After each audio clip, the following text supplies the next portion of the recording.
వేగిరపడి మేము నిలిచి ఉండగా కృప దయచేయండి. వినగలిగే చెవులు, గ్రహించగలిగే మనసులు మాకు దయచేయండి.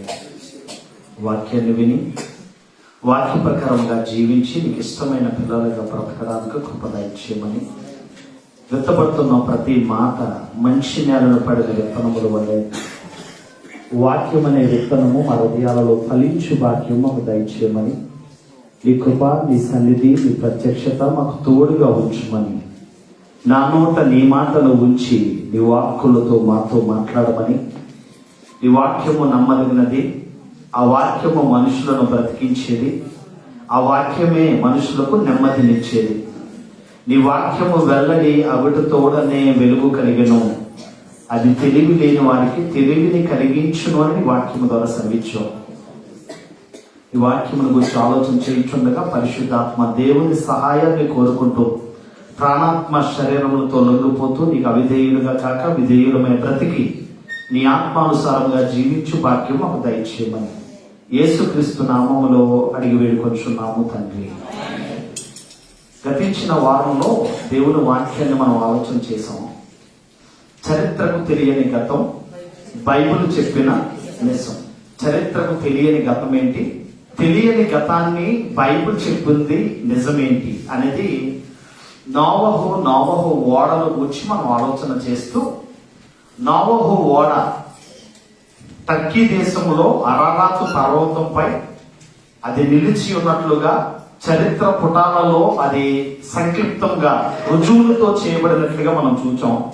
నోవహు ఓడల గురించి మనం చాలా చక్కగా బైబిల్లో ఉన్న మాటలని పరిశోధన చేస్తూ చరిత్రకు తెలియని గతం, బైబిల్ చెప్పిన నిజం అనే దాని గురించి మనం ఆలోచన చేసాం. ఎంతవరకు బైబిల్ అనేది ఎంత వాస్తవమైందో, బైబిల్ అనేది ఎంత క్లియర్ గా ఉందో అనేది బైబిల్ 100% ట్రూ అనడానికి రుజువులతో సహా నోవహు ఓడ. ఇప్పుడే కూడా నెట్ లో మీరు సెర్చ్ చేసుకుంటే నోవా ఆర్క్ అని కొడితే మొత్తం నోవహు ఓడల గురించిన చరిత్ర అంతా కూడా బైబిల్లో ఆధారాలతో అరారాతు పర్వతముల గురించి వివరాలు క్లియర్ గా మనకు కనిపిస్తూ ఉంటాయి.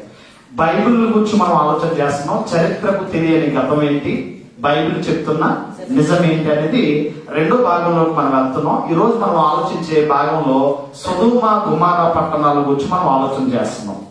సొదొమ గుమొర్రా పట్టణాల గురించి మనం ఆలోచన చేయగలిగితే ఇది కూడా క్లియర్ గా రావాలి. షూట్ చేసేవాడు నాకు డిస్ప్లే కూడా క్లియర్ గా, ఇది కూడా క్లియర్ గా రావాలి. సొదొమ గుమొర్రా పట్టణం అనేది రెడ్ సీకి ఆనుకొని ఉన్న సొదొమ గుమొర్రా అనే రెండు పట్టణాలు. ఇవి జంట పట్టణాలుగా కనిపిస్తూ ఉంటాయి.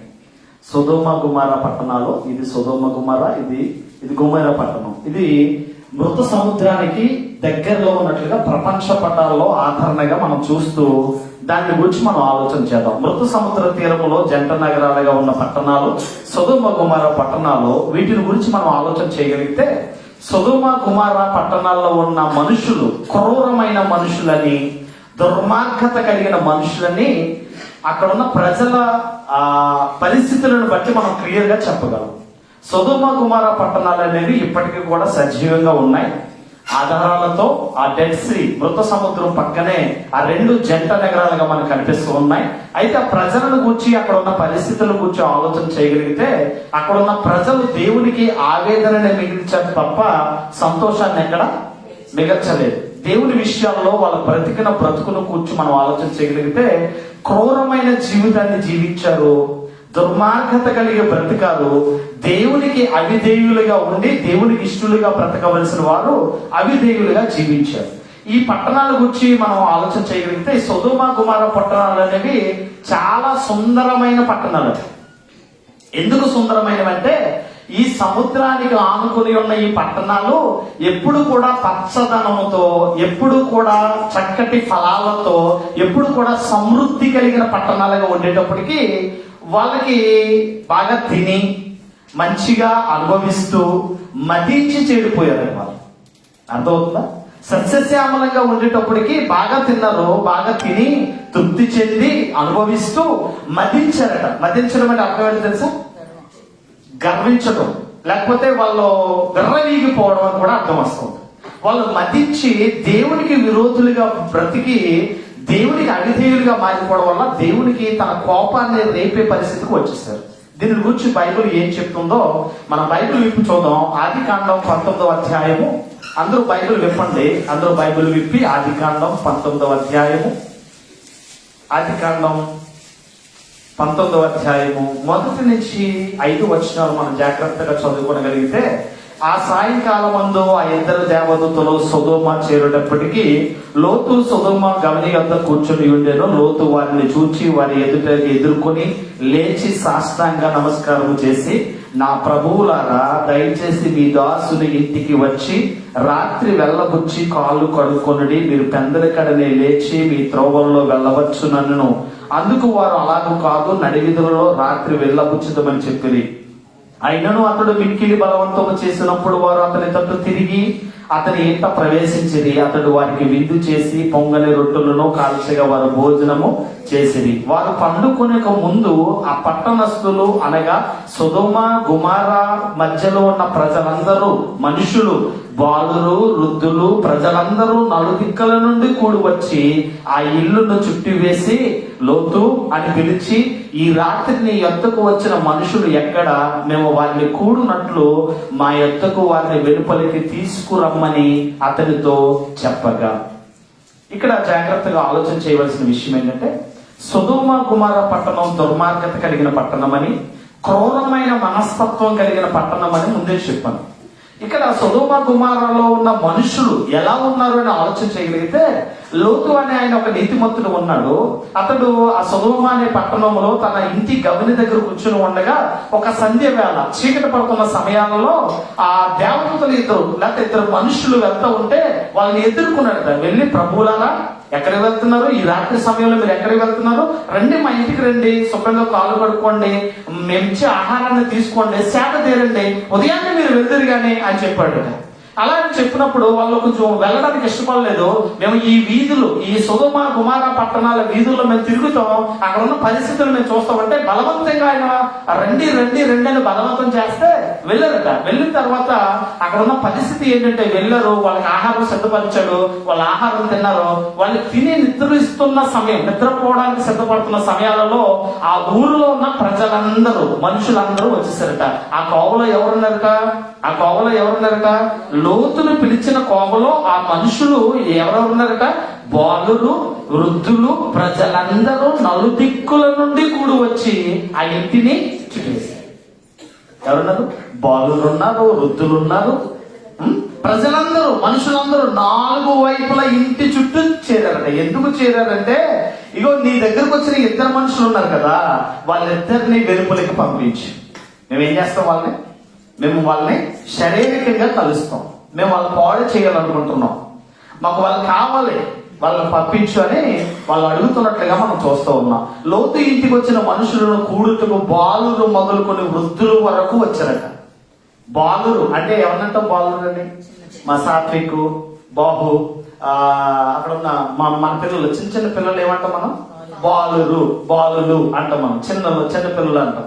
వాళ్ళు మొదలుకొని మోకాల చెప్పులు అరిగిపోయిన ముసలి వాళ్ళ వరకు కూడా వచ్చేసారట. ఎందుకు వచ్చారు? మనుషులందరూ కూడా కూడి వచ్చారట. ఎందుకు వచ్చారట? అక్కడ ఉన్న మనుషులను చెరపాలని. ఆ ఇంటికి వచ్చిన 2 మనుషులను మేము చెరపాలి, వాళ్ళని ఏం చేయండి? బయటికి పంపించి. లోతు అంటున్నాడు, అయ్యా, వాళ్ళు మాకు అతిథులుగా ఉన్నారు. పురుషుని ఎరుగని స్త్రీలు నా కుమార్తెలు 2 ఉన్నారు, వాళ్ళిద్దరిని పంపిస్తాను. వాళ్ళిద్దరిని మీరు ఏం చేసుకుంటారో చేసుకోండి, కానీ నా ఇంటికి వచ్చిన అతిథులు మాత్రం మీరు ఇబ్బంది పెట్టద్దు ప్లీజ్ అంటే త్రోసివేసి ఇంటిలోకి ప్రవేశించి పాడు చేయడానికి ప్రయత్నం చేశారట. ఈ చరిత్ర సొదొమ గుమారా పట్టణాల్లో ఉన్న మనుషుల చరిత్రను గురించి చెప్తా ఉన్నాడు. అప్పుడు దేవుడికి కోపం వచ్చి అక్కడ ఉన్న పరిస్థితులను తారుమారు చేస్తూ ఉన్నాడు. 18వ అధ్యాయంలోకి వెళ్తే 18వ అధ్యాయము 20-21 వచనాల్లో 20 నుంచి 21 వచనాలు మనం జాగ్రత్తగా చూడగలిగితే, మరియు యెహోవా సొదొమ గుమారాను గూర్చిన మొర గొప్పదిగాను కనుక వాటి పాపము బహుభారమైనదిగా కనబడ్డదట. ఎటు సొదొమ గుమారాల పాపం ఎలా ఉందట? గొప్పది. సొదొమ గుమారా పట్టణాల పాపము ఎంత గొప్పది అని ఆలోచన చేస్తే చాలా గొప్పగా ఉందట, చాలా గొప్పగా కనిపిస్తూ ఉందంట. ఎందుకు అని ఆలోచన చేస్తే వాళ్ళు ఇంకా వాడి వరుస లేని విధంగా బ్రతుకుతూ ఉన్నారు. ఈరోజు అండి చాలా సుందరమైన పట్టణాలని చాలా మంది వస్తూ ఉన్నారు, వెళ్తూ ఉన్నారు పట్టణాలకి. పట్టణాల్లో ఏముంది చెప్పండి? ఎక్కడ చూసినా త్రాగుడు, ఎక్కడ చూసినా వ్యభిచారం. సుందరమైన పట్టణాలు. అన్ని పట్టణాలు అదే పరిస్థితిలో ఉన్నాయి, అన్ని పట్టణాలు అదే పరిస్థితిలోకి వెళ్ళిపోయాయి. అందుకే ఇక్కడ చాలా చక్కగా ఆలోచన చేయగలిగితే 20వ వచనంలో యెహోవా సొదొమ గొమొర్రా పట్టణాలను గూర్చిన మొర గొప్పది కనుక వాటి పాపము బహుభారమాయను గనుక నేను దిగిపోయి నా యొద్దకు వచ్చిన ఆ మొరను చెప్పుననే వారిని సంపూర్ణముగా చేసినో లేదో చూచెద్దును అని చెప్పాడట. అంటే నీతిమంతుడు లోతు ఒక్కడే కనిపిస్తూ ఉన్నాడు ఆ పట్టణంలో. సొదొమ గొమొర్రా అనే 2 పట్టణాల్లో నీతిమంతుడిగా ఒక్కడే లోతు కనిపిస్తూ ఉన్నాడు. లోతు ప్రార్థన, ఆర్తనాదాలు, భయముతో కూడిన ప్రార్థనలు చూచి దేవుడు ఆ ప్రార్థనలన్నింటినీ విన్న తర్వాత మొత్తం సంపూర్ణమైందా లేదా పాపం 100% సంపూర్ణం అవుతే నేనేం చేయాలి? పట్టణాన్ని నాశనం చేయాలి, ఆ పట్టణాన్ని నాశనం చేయాలని ఆశ కలిగిన వాడే తేలి చూస్తున్నట్లుగా మనం చూస్తూ ఉన్నాం. ఆయన కోపం ఎంత భయంకరంగా ఉంటది అనే దానికి, ఆయన కోపం ఎంత భయంకరంగా ఉంటది అనే దానికి ఒక మాటను మనం చూద్దాం. చూడండి ఒకసారి డిస్ప్లేలో వేయింది. ఆదికాండం 19వ అధ్యాయము 24. ఆదికాండం 19వ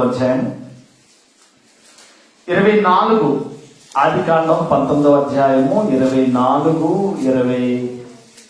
ఆదికాండం 19వ అధ్యాయము 24, 25, 26, 27 వచనాల్లో నేను చదువుతాను. జాగ్రత్తగా మీ మధ్యలో మీరు చదువుకోవడానికి ప్రయత్నం చేయండి. 23 నుంచి చదువుదాం. లోతు సోయారుకు వచ్చినప్పుడు ఆ దేశంలో సూర్యుడు ఉదయించెను. అప్పుడు యెహోవా సొదొమ మీదను గొమొర్రా మీదను యెహోవా యొద్ద నుండి గంధకమును అగ్నిని ఆకాశము నుండి కురిపించి ఆ పట్టణముల మైదానం అంతటిని, ఆ పట్టణములలో నివసించు వారందరినీ నేల మొలకలను నాశనము చేసెను అనే మాట మనం చూస్తూ ఉన్నాం. చూడండి, ఇక్కడ మనం జాగ్రత్తగా చూడగలిగితే గంధకాలను కురిపించాడట, అగ్నిని కురిపించాడట. మనం ఏదైనా వేస్ట్ మెటీరియల్ ఏదైనా ఉంటే దాన్ని తగలపెట్టాలంటే గతంలో కిరోసిన్ వాడేవాళ్ళం. నా చిన్నప్పుడు కిరోసిన్ వాడేవాళ్ళం. ఇప్పుడు ఏం వాడతాం? మనం పెట్రోల్ వాడతాం. ఒక బాడీని తగలబెట్టాలన్నా పెట్రోల్ వాడేస్తున్నాం. ఒక వేస్ట్ మెటీరియల్ తగలబెట్టాలన్నా ఒక విద్యుత్ సౌకర్యంతో దానిని బూడిద యాష్ గా మార్చేస్తా ఉన్నాం. అయితే ఇక్కడ ఆ పట్టణం పరిస్థితులు, అక్కడ ఉన్న పరిస్థితులన్నింటినీ చూచి దేవుడు కొన్ని గంధకాలను ఆకాశం నుండి కురిపించాడట. మీరు జాగ్రత్తగా వినవలసింది, ఆలోచించవలసింది 24, 25 వచనాల్లో ఇక్కడ మనం చూస్తే, అప్పుడు యెహోవా సొదొమ మీదను గొమొర్రా మీదను యెహోవా యొద్ద నుండి గంధకమును అగ్నిని ఆకాశము నుండి కురిపించి, గంధకమును అగ్నిని ఆకాశము నుండి కురిపించాడట. దీన్ని సోడియం నైట్రేట్, సల్ఫర్ అనే మాటలు మనం చూస్తూ ఉంటాం. మనం ఇప్పుడున్న టెక్నాలజీ పరంగా సల్ఫర్, సోడియం అనే దాని గురించి మనం చూస్తూ ఉంటాం. వీటిని గురించి మనం ఆలోచన చేయగలిగినప్పుడు ఇక్కడ ఉన్న పరిస్థితుల గురించి మనం ఏంటి అని ఆలోచన చేస్తే దేవుడికి కోపం రాగలింది. నేను చాలా సార్లు చెప్తాను, మీ అందరికీ తెలుసు. ఒక వ్యవసాయం చేస్తున్న రైతు వ్యవసాయం చేస్తున్నప్పుడు అక్కడక్కడ ఆ వరి పంటలో పురుగులుంటే పురుగుల మందు కొడతాడు. అక్కడక్కడ పురుగులు కనిపిస్తాయి. మొత్తం పంటంతా పురుగులు వచ్చేస్తాయి. ఏం చేస్తారు? ఇక కాల్చేయాలి. కాల్చకపోతే ఏమవుతుందంటే పక్క పంటకు పక్క గ్రామం ఈ అగ్ని గంధకాలకు వచ్చి దేవుడు ఏం చెప్తున్నాడంటే, అగ్ని గంధకాల పట్టణాల్లో కురిపించి వారందరినీ చంపేయాలనుకున్నాడట. సొదొమ గొమొర్రా పట్టణాల్లో ఉన్న వాళ్ళందరినీ ఈ అగ్ని గంధకాలకు వచ్చి 6000 సెంటీగ్రేడ్ తో కూడిన భయంకరమైన గంధకాలకి, 6000 సెంటీగ్రేడ్ తో కూడిన భయంకరమైన గంధకాలట. భూమి నుండి వచ్చి అగ్ని సుమారుగా 2300 ఫారెన్హీట్ నుంచి 3300 ఫారెన్హీట్ వరకు ఉంటదట. ఇది ఏం చేస్తుంది? మనిషిని, మానవులను, జంతువులను, భూమి మీద మొలిచే చిన్న మొక్కలను కూడా ఏం చేస్తుందట? మొత్తం వినాశనం, కాల్చేసే పరిస్థితికి వస్తున్నట్లుగా మనం చూస్తూ ఉన్నాం. దీని గురించి అక్కడ ఉన్న వాళ్ళంతా సర్వే చేసి, చూడండి ఇక్కడ నేను పిన్ చేస్తున్నాను. ఇక్కడ 1993 జనవరి 12వ తేదీన ఇది న్యూస్ లో వచ్చింది.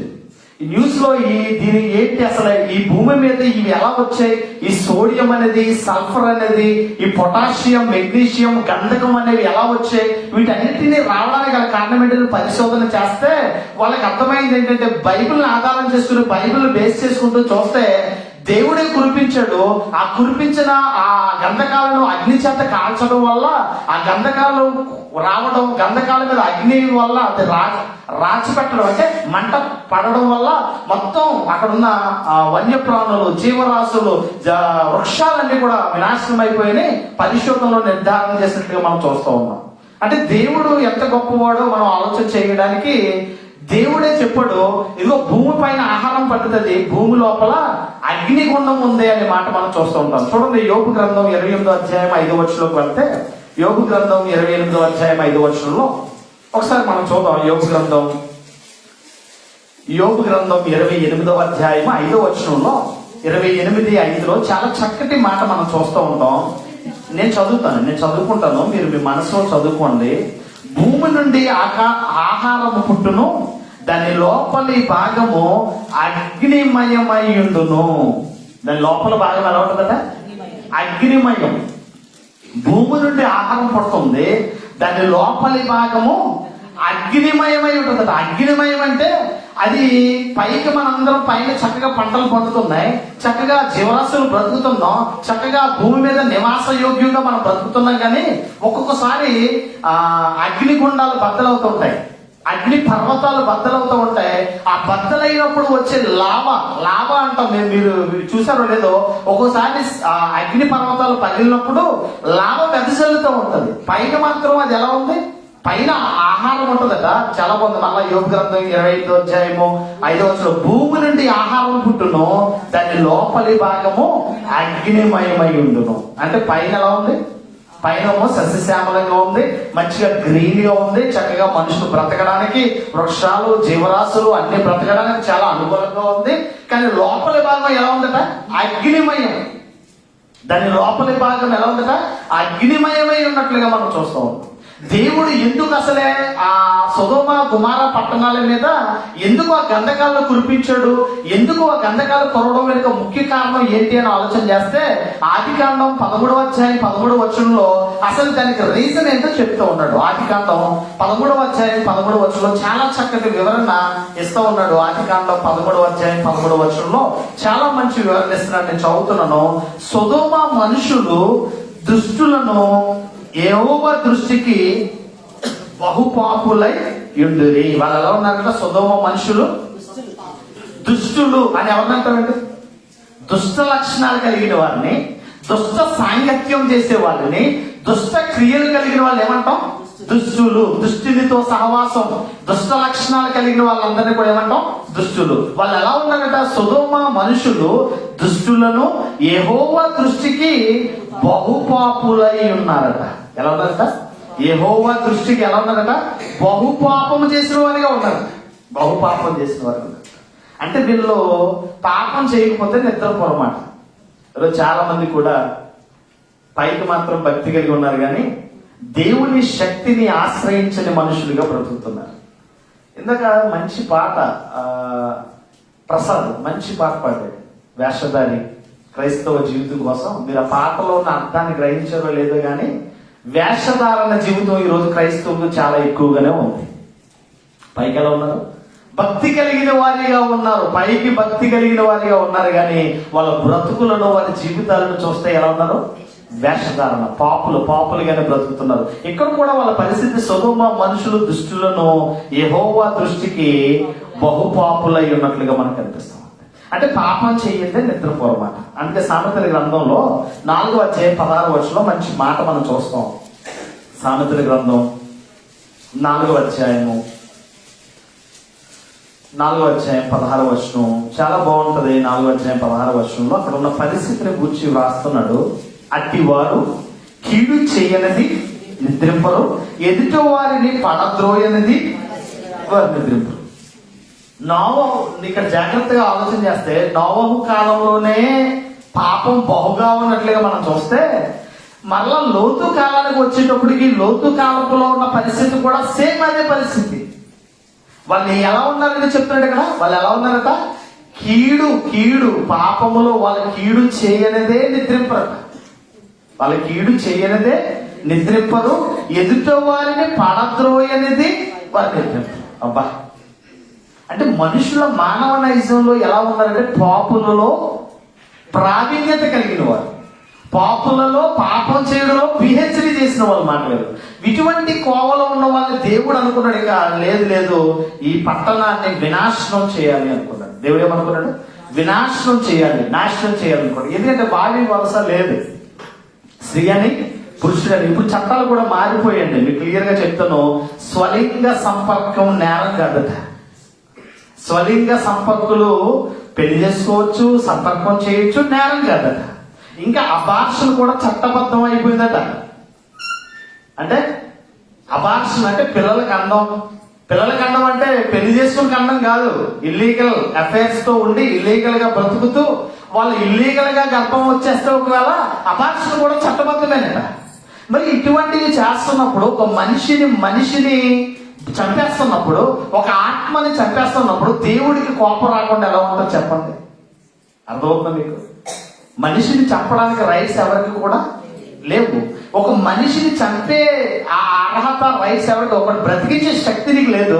చంపే రైట్స్ నీకు ఎక్కడున్నాయి అసలు? ఈరోజు చట్టబద్ధం అయిపోయింది. స్వలింగ సంపర్కన చట్టబద్ధం అయిపోయింది, అబార్షన్లు చట్టబద్ధం అయిపోయాయి. ఈరోజు ఎన్నో దాడులు, ఘోరాలు, నేరాలు చేస్తూ ఉన్నారు.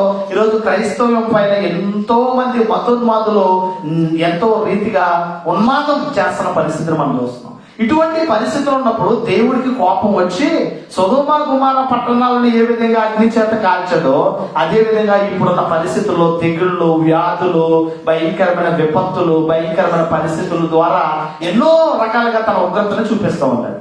కరోనా దేవుని ఉగ్రతేనా? చైనా పడదా?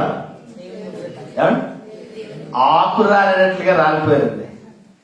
కరోనా టైంలో నేను మొత్తం విజయవాడ అంతా కొనేయగలన్నాడట ఒకడు. గాలి కొనుక్కోలేకపోయి దేన్ని ఆక్సిజన్ అందక విజయవాడ మొత్తం కొనేస్తాను నేను, అంత డబ్బు ఉంది నా దగ్గర అన్నాడట. కోవిడ్ టైం ముందు, కోవిడ్ టైంలో ఆక్సిజన్ అందక చచ్చిపోయింది. అంటే ఈ రోజు దేవుని ఉగ్రత ఎలా ఉందంటే తెగుళ్ళ రూపంలో, విపత్తుల రూపంలో, భయంకరమైన ప్రమాదాలతో, భయంకరమైన ఉప్పెన్నలతో దేవుడు తన రూపాన్ని, ఉగ్ర రూపాన్ని చూపిస్తూ ఉన్నాడు. ఈరోజు మనుషులలో మార్పు అనేది కనబడట్లేదు. ఎందుకంటే వాళ్ళు కీడు చేయనిదే నిద్రింపరటాలు. అట్టి వారు కీడు చేయనిది నిద్రింపరు, ఎదుట వారిని పారద్రోయనిది వారికి నిద్రపడుతుంది. అబ్బా, మనుషులు ఎలా ఇప్పుడు ఆలోచన చేయండి. సొదొమ గొమొర్రా పట్టణాలు దేవదూతలు వచ్చాయి. దేవదూతలను కూడా వాళ్ళు పాడు చేయాలనే పరిస్థితి. దేవదూతలను కూడా వాళ్ళు ఏం చేయకుంటారు, అనుభవించాలనే పరిస్థితికి వచ్చారంటే దేవుడు తన కోపాన్ని రప్పించి దాన్ని నాశనం చేసినట్లుగా మనం చూస్తున్నాం. దీని గురించి యోధా పత్రికలో ఏం రాశాడో, యోధా పత్రిక 1వ అధ్యాయం 7వ వచనం ఒకసారి చూద్దాం. యోధా రాసిన పత్రిక 1వ అధ్యాయం 7వ వచనం. యోధా రాసిన పత్రిక 1వ అధ్యాయము ప్రకటన గ్రంథం ముందుంటదండి. ప్రకటన గ్రంథం ముందుంటది 1వ అధ్యాయము 7వ వచనంలో చాలా చక్కగా ఆ ప్రకారముగానే సొదొమ గొమొర్రాలను వాటి చుట్టూనున్న పట్టణములను వీరు వలె వ్యభిచారము చేయొచ్చు పర శరీరానుసారులై ఉన్నందున నిత్యాగ్ని దండన అనుభవించుచు దృష్టాంతముగా ఉంచెను. ఈ రోజండి జాగ్రత్తగా మనం ఆలోచన చేయగలిగితే సొదొమ గొమొర్రా పట్టణాల్లో ఉన్నది ఏంటి అని ఆలోచన చేస్తే యోధా చాలా చక్కటి వివరణ ఇస్తూ ఉన్నాడు. యోధా రాసిన పత్రికలో ఈ 7వ వచనంలో చాలా చక్కగా చెప్తున్నాడు. సొదొమ గొమొర్రాలు వాటి చుట్టుపట్లనున్న పట్టణములు వీరు వలనే వ్యభిచారము చేయొచ్చు పర శరీర సారులైనందున నిత్యాగ్ని దండన అనుభవించుచు దృష్టాంతములుగా చూపించాడు. ఈరోజు చాలా మంది కూడా, నేను ఇలా క్లియర్ గా మాట్లాడతాను కనుక కొంతమంది నచ్చను, కానీ ఇక్కడో భర్త ఉంటాడు, అక్కడో భర్త ఉంటాడు. అక్కడంటే నువ్వు ఎక్కడి నుంచి వచ్చావో నీ సొంత ఊర్లో అక్కడ భర్త ఉంటాడు. ఎక్కడో భార్య ఉంటుంది, అక్కడో భార్య ఉంటుంది. ఈరోజు మనుషులు ఎలా అయిపోయారంటే వాడి లేదు, వరుస లేదు, శరీరాన్ని అమ్ముకుని బ్రతికే పరిస్థితికి వచ్చేసిన పరిస్థితి. నేను విచిత్రంగా నేను విన్న మాట, మా ఆవిడ ఎలా అంటుందంటే, పాస్టర్ గారు చాలా భయంకరంగా ఉందని ఒక ఆయన వచ్చి కళ్ళంగా నీళ్ళు పెట్టుకున్నాడు. ఏమనంటే, నేను ఎలా సంపాదించాను అన్నది నీకు అనవసరం, డబ్బులు తెచ్చానా పంపించానా లేదా నువ్వు ఎలాగా చేయలేవు, చేతకనోడు నువ్వు, కాబట్టి నేను పంపిస్తాను, నువ్వు మూసుకుని బ్రతుకు అన్నదట. దుబాయ్ ప్రాంతాల్లో పరిస్థితులు ఇలాగే ఉన్నాయి కాదా? అవునా కదా? పరిస్థితులు ఎలా ఉన్నాయంటే, పరశరీర సంబంధాలు పెట్టుకొని అక్రమమైన మార్గాల్లో వెళ్తూ ఉన్నారు.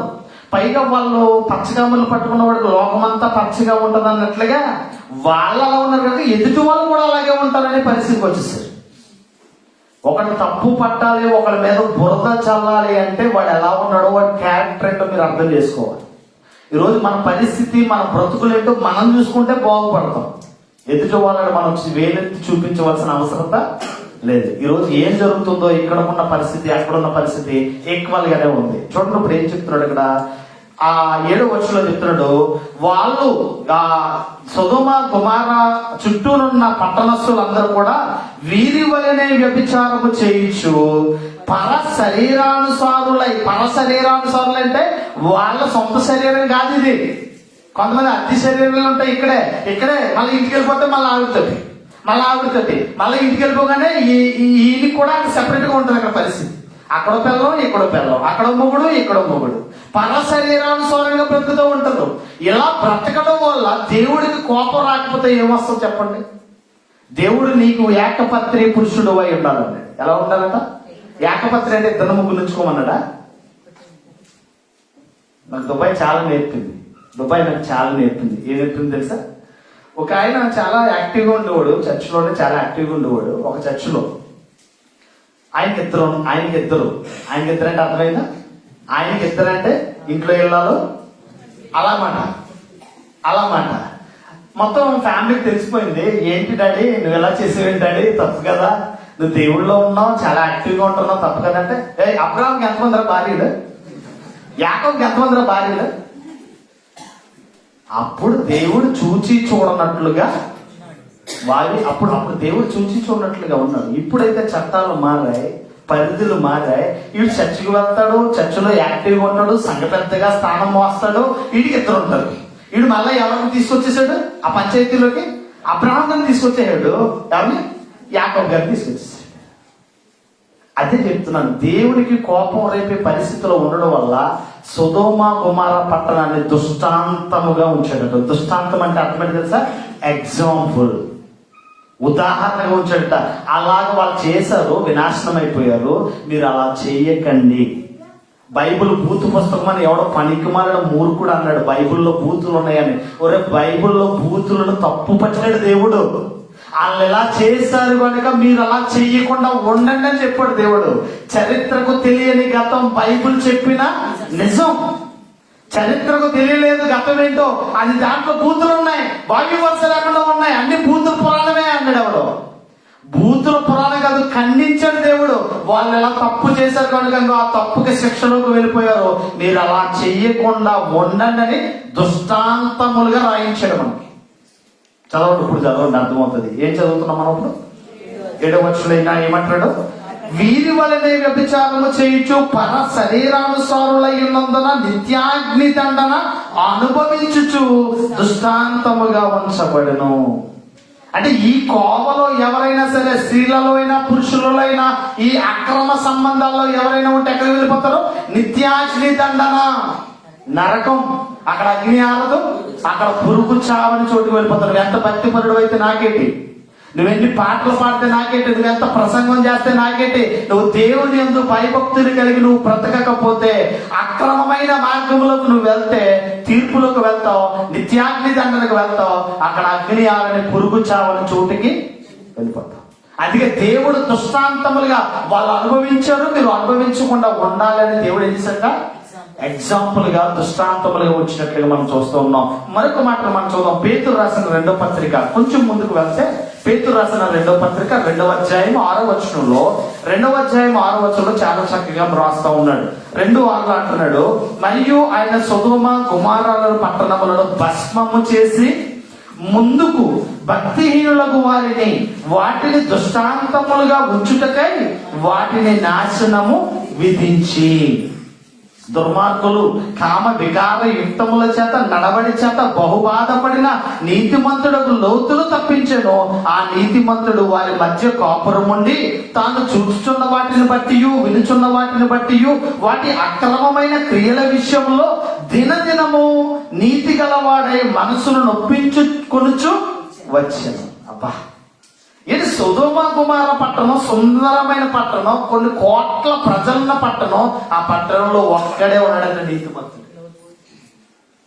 ఒక్కడేనా? నీతిమంతుడు ఒక్కడేనా? అంటే ఈ రోజు చూడండి, మనందరము భక్తులమే, మనందరము విశ్వాసులమే. విశ్వాసులుగా ఉన్న మీలో విశ్వాసం ఉందా? క్రైస్తవులుగా పిలువబడుతున్న మీలో క్రీస్తు ఉన్నాడా? క్రీస్తు ఉన్నాడా? క్రీస్తు లక్షణాలు ఉన్నాయా? ఈరోజు మనం చూసుకోవాలి. ఎందుకంటే దేవుడు చాలా చక్కగా రాయించాడు. ఈ రాయించిన మాటల్లో సొదొమ గుమొర్రా పట్టణాలను భస్మము చేసి ముందుకు భక్తిహీనులకు వారికి, ముందున్నవారు భక్తిహీనులకు వారికి వాటిని దృష్టాంతములుగా ఉంచుటగా వాటిని నాశనం చేశారు, నాశనాన్ని విధించాడట. అరే, వాళ్ళు అలా చేశారు, వాళ్ళు ఉగ్రతకు బలైపోయారు. మీరు చేయకుండా ఉండండి, మీరు జాగ్రత్త కలిగి ఉండండి, మీరు వాటి వరుసలు కలిగి బ్రతకండి అని దేవుడు మనందరికీ కూడా వేసాడట, దృష్టాంతములుగా వచ్చాడట. ఈ రోజు ఎవరైనా సరే సొదొమ గుమొర్రా పట్టణాలను వెళ్ళి దర్శించాలనుకుంటే వెళ్ళండి ఒకసారి. అక్కడికి వెళ్ళినప్పుడు చిన్న చిన్న రాయిలు కనిపిస్తూ ఉంటాయి, చిన్న చిన్న రాయిలు కనిపిస్తూ ఉంటాయి. రైట్, ఎవరు చూడండి, ఇదిగోండి, ఇది రాయి అండి. ఏ కలర్లో ఉంది? ఇది ఎప్పుడు చూస్తారు తెలుసా? మీరు దీపావళి సామాను ఒకవేళ చిచ్చుబుడ్డులు అంటాం కదా, చిచ్చుబుడ్డుల్లో మీరు పొటాషియం, మెగ్నీషియం, గంధకము, సల్ఫర్, గంధకం అంటే మెరుపుతూ ఉంటది, అవన్నీ ఇలా కూరి పెడతా ఉంటాం. అటువంటి రూపం, అటువంటి కలర్ లో ఉంటది అది. అక్కడ ఉన్న ఏ రాయిని ఎలా టచ్ చేసినా ఎలుగుతుంది. అక్కడ ఉన్న ఏ రాయిని మనం టచ్ చేసినా, రాళ్ళు కొండల చర్యలుగా ఉన్న పరిస్థితుల్లో అక్కడ ఉన్న ఒక రాడుని మీరు వెలిగించినది అలా ఎలుగుతూనే ఉంటది. ఎందుకంటే దేవుడు ఎప్పుడో తన ఉగ్రతను చూపించాడు, ఇప్పటికీ సాక్షాత్తంగా వాటిని నిలిపాడు. దేవుని స్తోత్రం కలుగును గాక. బైబిల్ చరిత్ర ప్రకారంగా బైబిల్ అనేది 100% ట్రూ అని రుజువు చేయడానికి బైబిల్లో ఎన్నో రుజువులు ఉన్నాయి. ఈరోజు గ్రంథంలో ఎన్నో రాయించాడు, ఇప్పటికీ ఆధారాలుగా దేవుడు వాటిని చూపిస్తూనే ఉన్నాడు. ఈరోజు మనం చూస్తున్నది ఏంటి అని ఆలోచన చేస్తే సొదొమ గుమొర్రా పట్టణాల పరిస్థితి ఆ విధంగా ఉన్నట్లుగా మనం చూస్తూ ఉన్నాం. కారణం ఏంటి అని ఆలోచన చేస్తే లూకా సువార్త 17వ అధ్యాయం 29వ వచనంలో చాలా చక్కటి వివరణ ఇస్తున్నాడు. లూకా సువార్త 17:29, 17వ అధ్యాయం 29వ వచనాన్ని నేను చదువుతున్నాను. 17:29లో అంటున్నాడు, అయితే లోతు సొదొమ విడిచిపోయిన దినమున ఆకాశము నుండి అగ్ని గంధకములు కురిసి వారందరినీ నాశనము చేసెను. అగ్ని గంధకాలు కురిసేయట. క్రీస్తు రెండవ రాకడ కూడా సేమ్ అదే విధంగా ఉంటుందని చెప్తున్నాడు లూకా సువార్తలో. అదే వచ్చిన కింద వచ్చినప్పుడు క్రీస్తు రెండవ రాకడలో ప్రపంచమంతా పంచభూతాల్లో వికృతమైన వ్యాండ్రముతో ఏమైపోతాడ? లైవ్ అయిపోతాయి. అంటే చరిత్ర పుటాల్లో మనందరికీ కూడా జాగ్రత్త. కుక్కలు ఉన్నాయి జాగ్రత్త అన్నప్పుడు గేట్ తీసుకుని పొలం అంటే వెళ్ళిపోయామంటే ముక్కలు కింద పీకేస్తుంది. జాగ్రత్త అంటే ఏం చేయాలి? అక్కడ ఆగిపోవాలి, అలర్ట్. ఇక్కడ మనందరికీ కూడా ఏం చెప్తున్నాడు దేవుడు? జాగ్రత్త పడండి, జాగ్రత్త కలిగి బ్రతకండి అని చెప్తున్నాడు. ఆ మనుష్య కుమారుని రాకడ దినాలు కూడా అలాగే ఉంటాయని ఈ లూకా సువార్త 17:29లో చాలా చక్కగా చెప్తున్నాడు. 29వ వచనాన్ని చదువుతుంటే ఏమంటాడు? 29లో సొదొమ విడిచిపోయిన తర్వాత లోతు అగ్ని గంధకములు కురిసి వారందరినీ కూడా నాశనము చేసినట్లు మనం చూస్తున్నాం. నాశనం. క్రైస్తవ జీవితంలో అల్ప విశ్వాసం ఉంటే లోతు భార్యలాగా ఉప్పు స్తంభం అయిపోతాం. చాలా మందికి దేవుడు అంటే ఆసక్తే, కానీ దేవుడు పని చేయలేదు.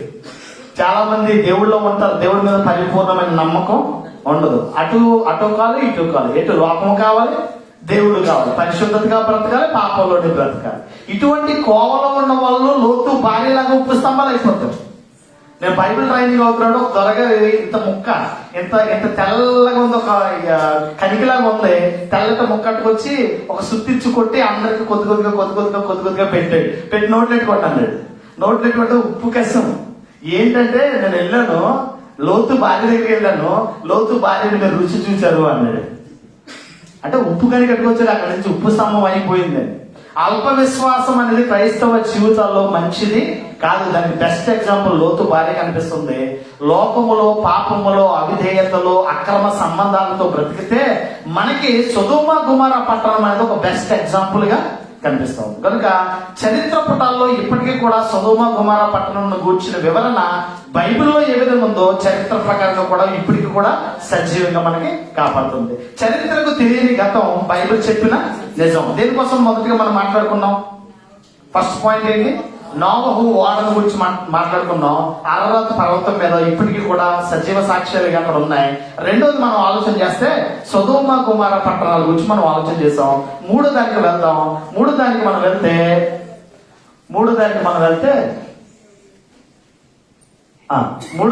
వెళ్ళగలిగితే ఎర్ర సముద్రం. ఒకసారి చెప్పండి, రెడ్ సీ. ఈ రెడ్ సీని గురించి మనం ఆలోచన చేద్దాం. చరిత్ర పుటాల్లో బైబిల్ ఎంత గొప్పదో ఈ ఎర్ర సముద్రం గురించి మనం ఆలోచన చేద్దాం. మోషే కాలంలో ఐగుప్తు దేశాన్ని పాలిస్తున్న రాజు ఫరో భౌగోళికంగా ఎర్ర సముద్రం ప్రక్కన ఉన్న ఈజిప్ట్ దేశాన్ని ఏలాడు.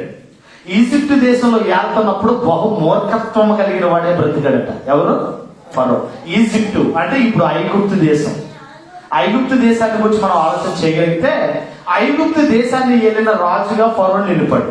ఫరో నిలిచిన కాలాన్ని మనం దృష్టిలో పెట్టుకుంటే వాళ్ళు ఏ విధంగా బ్రతికారు, అక్కడ ఉన్న పరిస్థితులు ఏ విధంగా ఉన్నాయి, అక్కడ ఉన్న పరిస్థితుల్లో దేవుని నమ్మిన పిల్లలు హెబ్రీయులు ఎలా ఉన్నారు, ఇజ్రాయేలీలు ఎలా ఉన్నారని ఆలోచన చేయగలిగితే ఇజ్రాయేలీల గురించి ఒక మాటను మనం చూడగలిగితే కీర్తన గ్రంథము 106 కీర్తన 6 నుంచి 7 వచనాలు మనం చూడగలిగితే కీర్తన గ్రంథం 106 కీర్తన గ్రంథం 106 కీర్తన 6 నుంచి 9 వచనాలు నేను చదువుతున్నాను. మా పితరుల వలనే మేము పాపము చేసితిమి, దోషమును కట్టుకుని భక్తిహీనులమైతిమి. ఐగుప్తులో మా పితరులు నీ అద్భుతములను గ్రహింపకయుండిరి. నీ బాహుల్యము వలన కృపా బాహుల్యమును జ్ఞాపకము తెచ్చుకొనకయుంటిమి. ఎర్ర సముద్రమునొద్ద వారు తిరుగుబాటు చేసిరి. అయినను తన మహాపరాక్రమమును ప్రసిద్ధి చేయుటకై ఆయన తన నామమును బట్టి వారిని రక్షించును అనే మాట మనం చూస్తున్నాం. ఇజ్రాయేలీల గురించి మనం ఆలోచన చేస్తే ఇజ్రాయేలీలు 430 సంవత్సరాలు ఐగుప్తు బానిసత్వంలో ఉన్నారు. 430 సంవత్సరాలు ఐగుప్తు బానిసత్వంలో ఉన్నారు. ఎవరు? ఇజ్రాయేలీల్ని ఆ బానిసత్వపు సంఖ్యలోకి తీసుకువెళ్ళింది ఎవరంటే ఈజిప్ట్ దేశాన్ని పాలిస్తున్న ఫరో ఎన్నో రకాలుగా ఇబ్బందులు పెట్టాడు. ఎన్ని రకాలుగా ఇబ్బందులు పెట్టాడంటే వాళ్ళకి చెప్పిన పని చేయాలి, పెట్టింది మాత్రమే తినాలి. దేవుని పిల్లలు ఇజ్రాయేలీలుగా, దేవుని పిల్లలుగా, పరిశుద్ధ జనాంగముగా, దేవుని సొత్తైన ప్రజలే 430 సంవత్సరాల బానిసత్వం సంఖ్యలోకి వెళ్ళడానికి గల కారణం వాళ్ళ దేవుడి మీద తిరుగుబాటు చేయడం. వాళ్ళు దేవుడి మీద తిరుగుబాటు చేశారు, దేవునికి అవిధేయులుగా బ్రతికారు. దేవునికి ఇష్టలుగా బ్రతకవలసిన వారు దేవుని మీద తిరుగుబాటు చేశారు. అప్పుడు దేవుడు తన కోపం వచ్చి ఫరో బానిస సంఖ్యలోకి మళ్ళా పంపించేశాడు. 430 సంవత్సరాల్లో వాళ్ళందరినీ రక్షించడానికి రక్షకుడిగా మోషేని పుట్టించాడు. మోషే ద్వారా మళ్ళా వాళ్ళ విడుదల, వాళ్ళ పాలు తెరులు ప్రవహించే దేశానికి ఒక నాంది పలకడం అనేది మనం చూస్తూ ఉంటాం. అయితే ఇక్కడ మనం ఆలోచన చేయవలసిన విషయాల్లో ఇక్కడ 6, 7, 8 వచనాల్లో మనం ప్రాముఖ్యంగా మనం చూడవలసింది, మా పితరుల వల్లనే మేము పాపం చేసితిమి, దోషమును కట్టుకుని భక్తిహీనులమైతిమి. ఐగుప్తులో మా పితరులు నీ అద్భుతములను గ్రహింపకయుండిరి, నీ కృపాబాహుల్యమును జ్ఞాపకమునకు తెచ్చుకొనకయుండిరి. ఎర్ర సముద్రమునొద్ద వారు తిరుగుబాటు చేసింది. అయినను తన మహాపరిక్రమమును ప్రసిద్ధి చేయుటకై ఆయన తన నామమును బట్టి వారిని ఏం చేశాడట? రక్షించాడట. ఎలా రక్షించాడు? నిర్గమకాండం 9వ అధ్యాయము 16వ వచనాన్ని చూద్దాం. నిర్గమకాండము 9వ అధ్యాయము 16వ వచనం. బైబిల్ చూడండి ఎంత గొప్పది అనేది. బైబిల్ నాలెడ్జ్ మనకు అర్థమవుతే బైబిల్ మనం విడిచిపెట్టమండి. బైబిల్ ఎంత గొప్పదో ఆలోచన చేస్తే 9వ అధ్యాయము 16వ వచనంలో, నా బలమును నీవు చూపునట్లును భూలోకమంతటా నా నామము ప్రచురము చేయునట్లును ఇందుకే నిన్ను నేను నిన్ను నియమించితిని. ఇందుకే నేను నిన్ను నియమించితిని. ఎవరు నియమించాడుట? మోషే గారిని నియమించాడుట. ఎందుకు నియమించాడుట? ఎందుకు నియమించాడుట? నేను మళ్ళా చదువుతున్నాను. ఎందుకు నియమించాడో చాలా చక్కగా చెప్తా ఉన్నాడు 16వ వచనంలో. నా బలమును నీవు చూపునట్లు భూలోకం అంతటా నా నామము ప్రచురము చేయబడినట్లు. ఏమంటే బైబిల్ అనేది ఎంత గొప్పదని ఆలోచన చేస్తే, ప్రపంచ దేశాల్లో సుమారుగా 83 దేశాలు క్రిస్టియన్ దేశాలండి. ఎన్ని దేశాలు? 83 కంట్రీస్. 83 దేశాలు క్రిస్టియానిటీ కలిగిన దేశాలండి. ఈ దేశాల గురించి మనం మాట్లాడటం తర్వాత విషయం, కానీ దేవుని నామం ఎంత ప్రచురపరచబడ్డదంటే ప్రపంచ దేశాలకు వ్యాప్తి చెందింది. ప్రపంచ దేశాలందరికీ కూడా క్రీస్తు అంటే, క్రీస్తు శిలువ త్యాగం అంటే అందరికీ కూడా తెలిసే విధంగా వెదజల్లింది. ఎందుకు ఆయన చేశాడు అద్భుతాలు? ఎందుకు అద్భుతాలు చేయవలసిన అవసరం ఏముంది? 10 అద్భుతాలు చేశాడు మోషే ద్వారా. నీళ్లను రక్తముగా మార్చడం ప్రారంభించి మొదటి సంతతి, ఐగుప్తీయుల్లో మొదటి సంతతి హతమయ్యే వరకు 10 అద్భుతాలు చేశాడు. ఈ 10 అద్భుతాలు చేయడం వెనుక గల కారణం ఏంటో చాలా చక్కగా చెప్తున్నాడు 16వ వచనంలో. నా బలమును నీవు చూపునట్లు భూలోకమంతటా నా నామము ప్రచురము చేయనట్లు ఎందుకే నేను నిన్ను నియమించాను. ఎందుకే నేను ఏం చేశాను? నియమించి ఉన్నాను అనే మాట మనం చూస్తూ ఉన్నాం. ఇక్కడ ఎందుకు దేవుడు నియమించాడు? ఎందుకు దేవుడు నియమించవలసిన అవసరత ఉంది? పౌలు ఎందుకంత మనసును కఠినపరచుకోవాల్సిన పరిస్థితి వచ్చిందో రోమిలికి రాసిన పత్రికను ఒకసారి చూద్దాం. రోమిలికి రాసిన పత్రిక 9వ అధ్యాయం 17వ వచనం. రోమిలికి రాసిన పత్రిక 9:17లో చాలా చక్కటి వివరణిస్తున్నాడు. 9వ అధ్యాయము 17వ వచనంలో చాలా చక్కగా ఉంటుంది. 9:17 నుంచి చదువుతున్నాను. 9వ అధ్యాయం 17వ వచనంలో, కావున ఇకను దానిని చేయునది నాయందు నివసించు పాపమే గాని. 9వ అధ్యాయము 9:17 రైట్. 9వ అధ్యాయం 17వ వచనం చదువుతున్నాం. నేను నీయందు నా బలమును చూపుటకును నా నామము భూలోకమంతటా ప్రచురమగుటకును అందు నిమిత్తమే నిన్ను నియమించితిని. కావున ఆయన ఎవరిని కనికరింపునో ఆయనని కనికరించను, ఎవరిని కఠినపరచగోరునో వారిని కఠినపరచను. పదో కఠినాత్ముడైపోయాడట. దేవుడే కఠినపరిచాడట. ఏదైతే దేవుని మహిమ కనపరచబడాలి, ప్రపంచ దేశాల్లో తన అద్భుతమైన ఆశ్చర్యమైన కార్యాలన్నీ కూడా ఏమవ్వాలి? సాక్షాత్తంగా నిలవాలి. సాక్షాత్తంగా నిలవాలంటే ఆయన ఎన్నో అద్భుతాలు చేయాలి. అద్భుతాలు చేయాలంటే ఫరో హృదయం కఠినపరచబడాలి. ఎంతవరకు కఠినమైపోయింది తెలుసా? నీళ్ళు తాగామంటే నీళ్లు రక్తంగా మారిపోయాయి. ఆహారం తిందామంటే ఎన్నో ఎన్నో ఎన్నో మిడతలు వచ్చేసాయి, దోమలు వచ్చేసాయి, ఈగలు వచ్చేసాయి, పేర్లు వచ్చేసాయి, ఎన్నో వడగండ్లు కురిసాయి. మొత్తం అంతా వినాశనం అయిపోయింది. చివరికి తొలిచూలును పుట్టిన మొదటి కొడుకు చచ్చిపోయే వరకు కూడా తన హృదయాన్ని కఠినపరచాడు. కఠినపరచడం వెనుక గల కారణం ఏంటంటే దేవుడు చేసిన అద్భుతాలను మనం చూడాలి. ఇక్కడ చూడండి, ఇక్కడ మనం చూడగలిగితే ఇక్కడ మనం చూడగలిగితే ఫరో సైన్యం ఐగుప్తు పాలు తేనెలు ప్రవహించు దేశానికి ఇజ్రాయేలులను మోషే నాయకత్వంలో నడిపిస్తున్నప్పుడు ఫరో సైన్యం తగులుతూ ఉంది. తగిలినప్పుడు జరిగిన అద్భుతమైన కార్యాన్ని మన 136 కీర్తనలో మనం చూసాం. ఒకసారి 136 కీర్తనలకు వెళ్దాం. 136 కీర్తన భాగానికి మనం వెళ్ళగలిగితే, ఇందాక మనం చదువుకున్నాం కదా వాక్యపట్నంగా 136 కీర్తన గ్రంథము 136 కీర్తన భాగంలో చాలా చక్కటి వివరణ ఇస్తా ఉన్నాడు.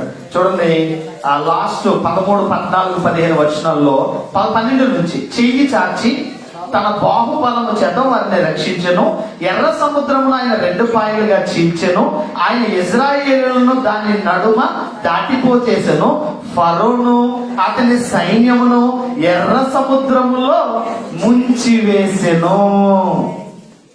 సాక్షాత్తంగా చూడండి ఎంత బాగున్నాయో.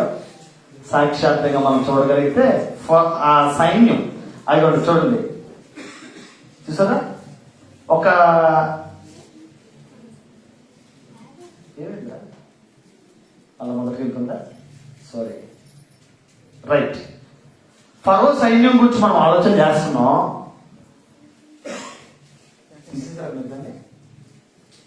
కరెక్ట్గా పెట్టున్నానా?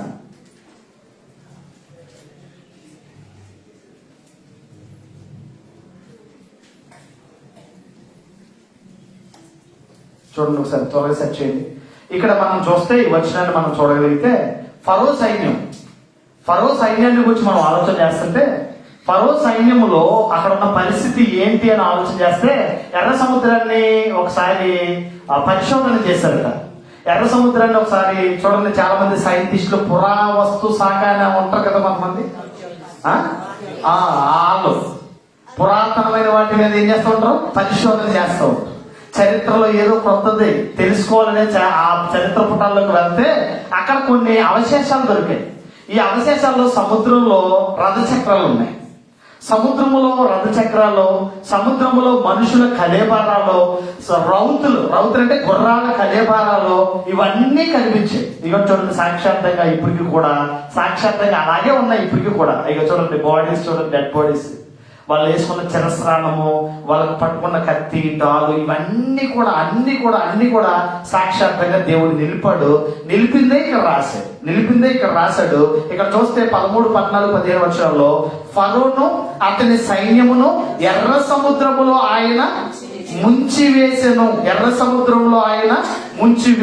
106వ కీర్తన గ్రంథం 106వ కీర్తన 9వ వచనంలో చాలా చక్కగా ఇస్తున్నాడు. 9వ వచనంలో ఆయన ఎర్ర సముద్రమును గద్దెంపగా అది ఆగిపోయెను, మైదానము మీద నడిచినట్లుగా వారు అగాధ జలముల మీద నడిచిపోయేది అనే మాట మనం చూస్తా ఉన్నాం. అంటే ఇక్కడ జాగ్రత్తగా ఆలోచన చేస్తే ఆరినని అలాగే చేసేసాడు ఎర్ర సముద్రాన్ని. దేవుడు, మనం నమ్ముకున్న దేవుడు ఎంత శక్తిమంతుడు, మనం నమ్ముకున్న దేవుడు ఎంత గొప్పవాడు మనం ఎరిగితే ఈ వాక్యాన్ని, ఈ బైబిల్ని మతంగా మనం చూడం. క్రైస్తవ్యం మతం అని ఎక్కడ లేదు. ఇది మతం కాదు, ఇది పరలోకానికి మార్గం, ఇది జీవ మార్గం. ఇది పరలోకానికి మార్గమే తప్ప మతం కాదు. క్రైస్తవ్యం మతం అంటే ఒప్పుకోకండి, మనం క్రైస్తవ్యం మతం కాదు, ఇది పరలోకానికి ఉన్నతమైన మార్గం. ఇక్కడ సాక్షాత్తుగా దేవుడు వీటన్నిటిని కూడా ఏం చేశాడు, ఇప్పటికీ కూడా మీరు కావాలంటే ఎర్ర సముద్రం వెళ్ళండి, ఇజ్రాయెల్ దేశం వెళ్ళండి, ఎర్ర సముద్రాన్ని చూడండి. వీలైతే ఏదైనా కొంచెం ఆక్సిజన్ అవి పెట్టుకుని ఇలాగ వెళ్తే చక్కగా వాళ్ళకలాగా మనం చూడగలడానికి అవకాశం ఉంటుంది. ఎందుకు ఈ మాటలు చెప్తున్నారంటే, మన పరిశోధన మనం చేయలేం, కానీ ఇక్కడ ఉన్న ఆధారాలను మనం బేస్ చేసుకోవచ్చు. ఇక్కడ మోసెస్ టైంలో, మోసే న్యాయకత్వంలో ఇక్కడ ఎర్ర సముద్రం 2 పాయలుగా చేర్చడం, అక్కడ ఉన్న అవశేషాలను వాళ్ళు గుర్తించడం, దాన్ని బైబిల్ ఆధారం చేసుకోవడం క్లియర్ గా మనం చూడగలుగుతూ ఉన్నాం. ఎందుకు ఇవన్నీ దేవుడు రాయించాడంటే, దేవుని యందు భూలోకమంతటా ఆయన ప్రచురపరచబడాలి. ఆయన నామం ఎంత గొప్పదో, ఆయన ఎంత గొప్పవాడో, ఆయన ఎంత గొప్ప దేవుడో మనం తెలుసుకోవడానికే వీటిని రాయించినట్లుగా మనం చూస్తున్నాం. ఇజ్రాయేల్ దేశాన్ని మనం జాగ్రత్తగా ఆలోచన చేస్తే, ఇజ్రాయేల్ ప్రయాణం చేస్తున్నప్పుడు ఎర్ర సముద్రం ఎదురుగా ఉంది, వెనకాలమో ఫరో సైన్యం ఉంది. ఎర్ర సముద్రాన్ని 2 పాయలుగా చీలిస్తే ఆరిన నేల మీద నడిచినట్లుగా వెళ్ళిన చరిత్ర బైబిల్లోనే మనం చూస్తూ ఉంటాం. 66వ కీర్తన 6వ వచనాన్ని మనం చూడగలం. 66వ కీర్తన భాగం 6వ వచనంలో, 66వ కీర్తన 6వ వచనంలో, ఆయన సముద్రమును ఎండిన భూమిగా చేసెను, జనులు కాలి నడకచే దాటిది. జనులు ఎలా నడిచారట, కాలి నడకలు నడిచి వెళ్ళిపోయారట. ఆరిన నేలగా ఉందటది, ఆరిన నేలగా నడిచి వెళ్ళిపోయినట్టు మనం చూస్తున్నాం. ఎవరికి ఒక గోడలాగా అయిపోయిందట వాటర్ అంతా. చూడండి, నీళ్లు మనం పట్టుకుంటే చేతిలో జారిపోతుంది. ఐస్ అయితే ఎలా ఉంటుందండి, స్ట్రాంగ్ అయిపోతుంది. ఐస్ ఏమవుతుంది, స్ట్రాంగ్ అవుతుంది. వీళ్ళు నేను చాలా జాగ్రత్తగా ఆలోచన చేస్తే, ఈ ఎర్ర సముద్రాన్ని 2 పాయలుగా చీల్చినప్పుడు ఆ వచ్చిన ఫ్లోయింగ్ ఎలా వస్తుంది, అలా వెళ్ళిపోతుంది పైకి. ఈ పక్క నుంచి ఎలా ఫ్లోయింగ్ వస్తుంది, ఎలా వెళ్ళిపోతుంది. వీళ్ళు ఆరిన నేల మీద నడిచినట్లుగా వెళ్ళిపోయారు. వాటిని తాకుతూ వెళ్ళినట్టు చరిత్ర మనకి బైబిల్లో మనం చూస్తూ ఉంటాం. వాటిని తాకుతూ వెళ్ళారంటే వాళ్ళకి వాటర్ ఏమి ఫ్లోయింగ్ మీదకి రాలేదంటే రాలేదు. ఎందుకంటే అది గడ్డ కట్టిన పరిస్థితికి వచ్చేసిందట. ఆరిన నేలగా దాన్ని చేయడంలో తూర్పు గాలిని రప్పించి రాత్రంతా దాన్ని ఆరిన నేలగా చేస్తే, ఈ వచ్చిన ఫ్లోయింగ్ అంతా గోడగా అలా నిలుస్తూ వెళ్తే వాటిని తాకుకుంటూ వెళ్ళిపోయారట. ఆ ఎర్ర సముద్రంలోనే ఇజ్రాయేలీయులు రక్షించబడ్డారట. దీని స్తోత్రం కలిగిన కాక. చరిత్ర పుటాల్లో ఎర్ర సముద్రం ఇప్పటికే ఉంది. చరిత్ర పుటాల్లో సొదొమ గొమొర్రా పట్టణం ఇప్పటికే ఉంది. చరిత్ర పుటాల్లో నోవహు వాడు ఇప్పటికీ కూడా సాక్షాత్తంగా అరారతు పర్వతం, ఫరో యొక్క పాలన ఇప్పటికీ కూడా చరిత్ర పుటాల్లో మనం క్లియర్ గా మనం చూడగలుగుతున్నట్లు మనం చూస్తూ ఉన్నాం. ఇంకా క్లియర్ గా హెబ్రీయులకు రాసిన పత్రిక 11వ అధ్యాయము 29వ వచనాన్ని చూద్దాం. హెబ్రీయులకు రాసిన పత్రిక 11వ అధ్యాయము 29వ వచనంలో 11:29లో చాలా చక్కగా ఎర్ర సముద్రమును గురించి మాట్లాడుతూ ఉన్నాడు. 29వ వచనంలో అంటున్నాడు, విశ్వాసమును బట్టి వారు పొడి నేల మీద నడిచినట్లు ఎర్ర సముద్రములో బడి నడిచిపోయిరి.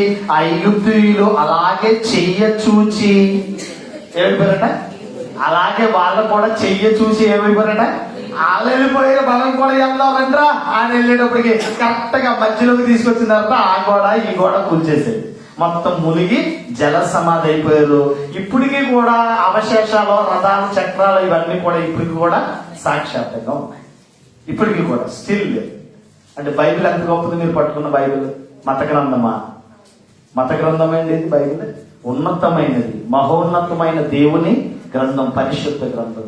100% బైబిల్ వాస్తవం అని చెప్పడానికి ఇన్ని రుజువులు మన దగ్గర ఉన్నాయి. ఇలా నేర్చుకుంటే అనేకులకి ఈ వాక్యాన్ని మనం ఏం చేయగలం, నేర్పించడానికి అవకాశం ఉంటది. ఇంకా చూస్తే ఏమంటాడు, వాళ్ళు ఎర్ర సముద్రంలో ఐగుప్తీయులు మునిగిపోయారట. విశ్వాసాన్ని బట్టి ఇశ్రాయేలీయులు వెళ్ళారు, ఆ విశ్వాసాన్ని బట్టి వాళ్ళు ప్రయాణం చేశారు. మధ్యలోనే వాళ్ళు ఏమైపోయారు, జల సమాధి అయిపోయిన చరిత్ర మనం చూస్తున్నట్లుగా మనం చూస్తూ ఉన్నాం. దీనినే 14వ అధ్యాయంలోకి వెళ్తే, నిర్గమకాండం 14లోకి వెళ్తే, నిర్గమకాండం 14వ అధ్యాయము, కీర్తన గ్రంథం 116:15 చూసామా? నిర్గమకాండం 14వ అధ్యాయంలోకి వెళ్తాం ఒకసారి. నిర్గమకాండం 14వ అధ్యాయం 14, 28, 29, 30, 31 మనం చదువుకోవచ్చండి. 29 నుంచి చదువుదాం. అయితే ఇశ్రాయేలీయులు ఆరిన నేలను సముద్ర మధ్యమునున్నప్పుడు ఆ నీళ్లు వారికి కుడి ఎడమ ప్రక్కల గోడ వలె, నేను స్తోత్రం కలుగును గాక. ఎలా ఉందట, నిన్ను కాపాడువాడు కునుకడు, ఇశ్రాయేలు కాపాడే దేవుడు కునుకడు. దేవుడు చేసిన వాగ్దానం. వాళ్ళు అలా వెళ్ళిపోతుంటే గోడను తాకినట్లుగా వెళ్ళిపోతున్నారు. వెళ్ళిపోయినట్టు అలాగే వెళ్ళిపోయినట్టు. చూడండి ఎంత బాగుందో 30వ వచనంలో, ఆ దినమున యెహోవా ఐగుప్తీయుల చేతిలో నుండి ఇజ్రాయేలుని రక్షించెను. ఇజ్రాయేలు చచ్చిన ఐగుప్తీయులను సముద్ర తీరమున చూచిరి. అయితే ఐగుప్తీయులకు చేసిన గొప్ప కార్యము ఇజ్రాయేలు చూచిరి కనుక ఆ ప్రజలు యెహోవాకు భయపడి ఆయన యందు నమ్మిక ఇచ్చి, ఆయన యందును యెహోవా యందును తన సేవకుని యందును నమ్మిక ఇచ్చి. సాక్షాత్తంగా దేవుడు ఎంత గొప్పవాడు, ఆయన చేసే కార్యాలు ఎంత గొప్పగా ఉన్నాయో మనం ఆలోచన చేస్తే అవి కంటికి కనబడవు, చెవికి వినబడవు, హృదయానికి అంత అద్భుతమైన ఆశ్చర్యమైన కార్యములు చేయగలిగిన దేవుడు. మీ దేవుడి గురించి మీరు సాక్షులుగా నిలవాలి.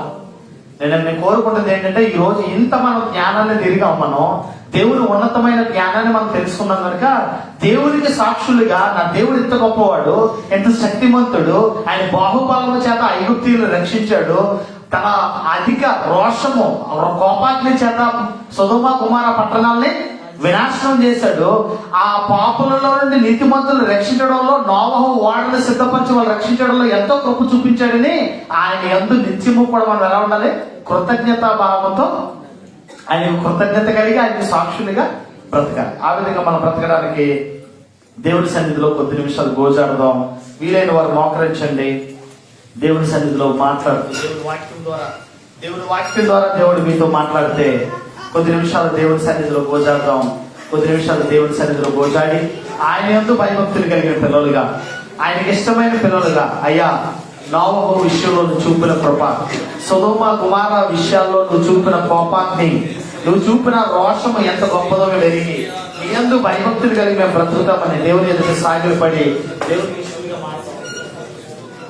దేవునికి ఇష్టలుగా మారుతూ ఆయనకి ఇష్టలుగా మనం బ్రతకడానికి మనం ప్రార్థన చేస్తూ ఆయన యందు భయభక్తులు కలిగిన వారిగా మనం బ్రతుకుతాం.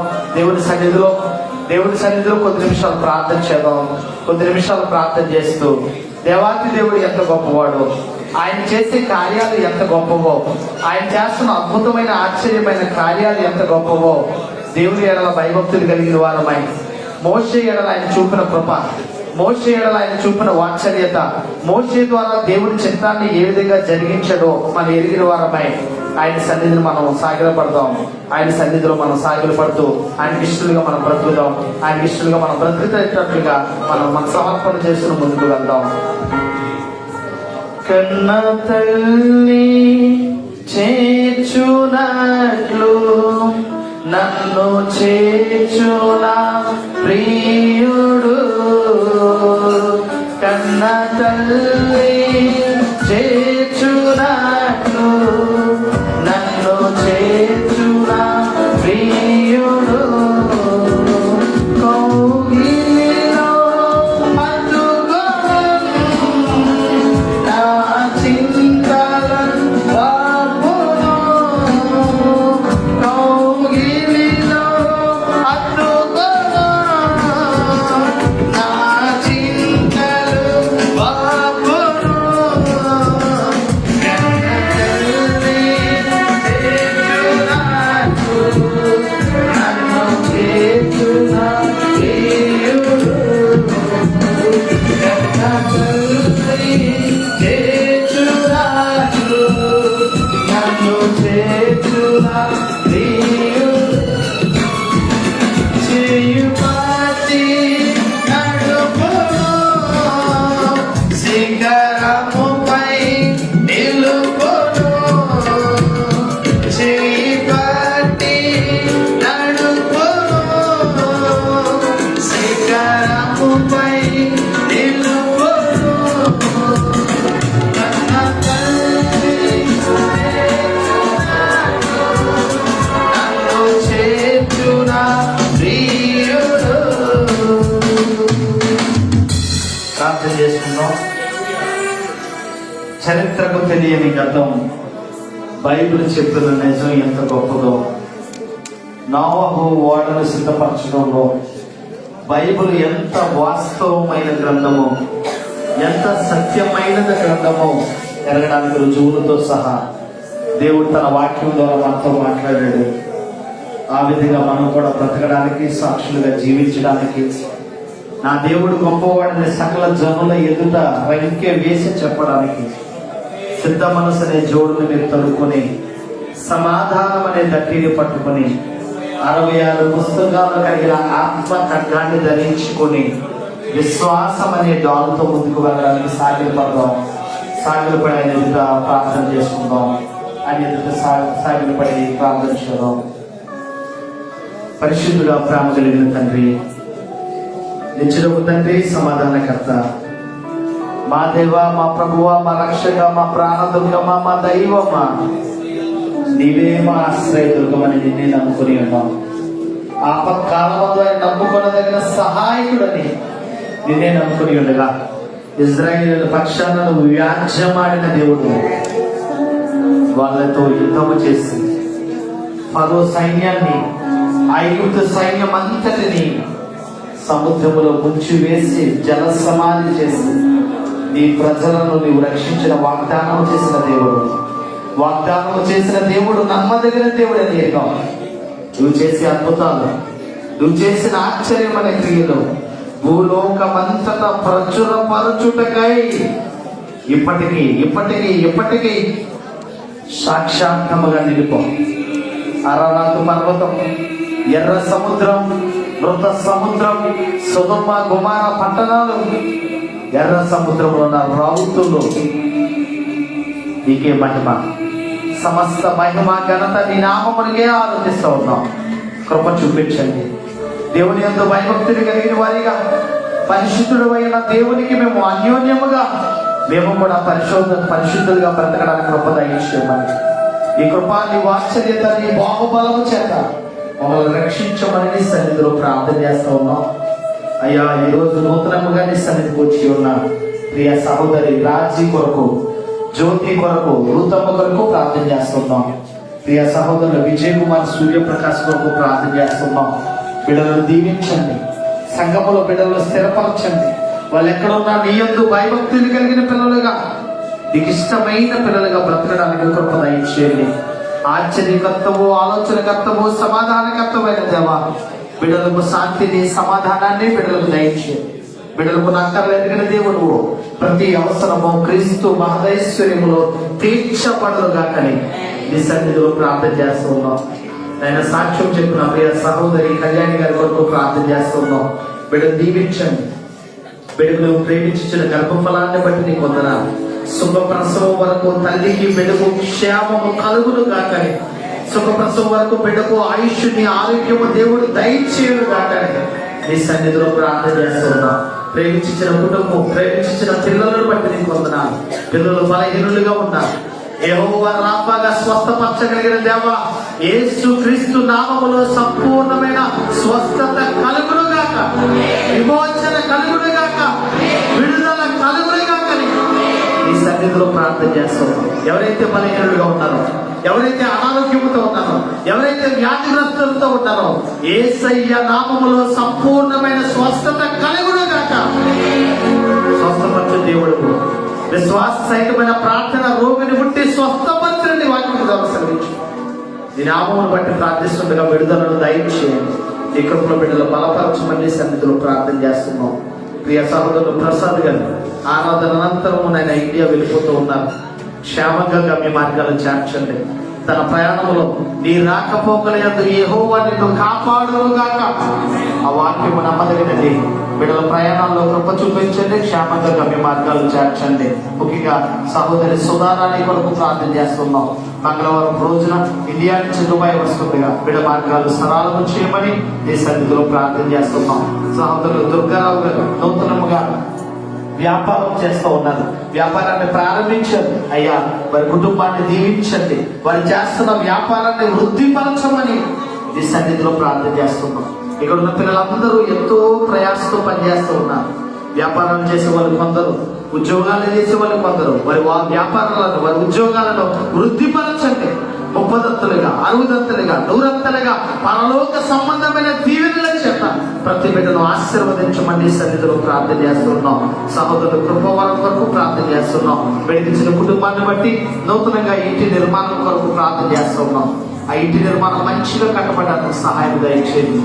గాస్పల్ ఆఫ్ గ్రేస్ మినిస్ట్రీ జబలాలి సంఘంలో ఉన్న ప్రియమైన సహోదరి సహోదరులందరి కొరకు ప్రార్థన చేస్తున్నాం. అయ్యా, సంఘం నీది. సంఘం నీ నామ మహిమ కొరకు వాడుకోండి. నీ ఘనత కొరకు సంఘాన్ని నియమించాం. సంఘంలో ఉన్న లోటుపాటులు సరిదిద్దండి. ఈ కృపలో బిడ్డలందరినీ బలపరచండి. వాయిద్యాలు వాయిస్తున్న పిల్లలు, సౌండ్ ఆపరేట్ చేస్తున్న పిల్లలు, కోఆర్డినేటర్స్ ని, యాక్టివ్ టీమ్ అంతటిని బట్టి నీకు వందనాలు. సండే స్కూల్ పిల్లలు మొదలుకొని పెద్దవారి వరకు ప్రతి ఒక్కరిని పేరు పేరున జ్ఞాపకం చేసుకోవాలి. ఈ కృపలో బిడ్డలకున్న మానసిక, శారీరక, ఆర్థిక రుగ్మతల నుంచి విడుదలను కలిగించి ఈ కృపలో బిడ్డలందరికీ ఆయుష్ని, ఆరోగ్యాన్ని దయచేయమని, రక్షణ లేని వారికి యేసుక్రీస్తు నామము ద్వారా రక్షణ కలుగునుగాక. మారు మనసు లేని వారికి యేసుక్రీస్తు నామము ద్వారా మారు మనసు దేవుడు దయచేయడుగాక.